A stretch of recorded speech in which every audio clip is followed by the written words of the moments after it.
ఇంట్లో నా కథ. అంతేనేమో అంతేనేమో అంతులేని వేదనేమో ఆడపిల్లను కదా.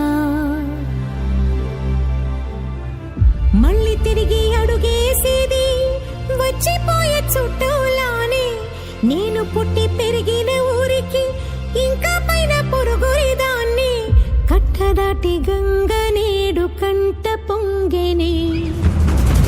ఎంత ఎంత యాతనో ఎంత గుండె కోతనో ప్రాణమోలే పెంచుకున్న పిచ్చి నాన్నకు. దూలమిరిగి భుజముపై పడిన పిడుగు పాటిది ఇంత కన్న నర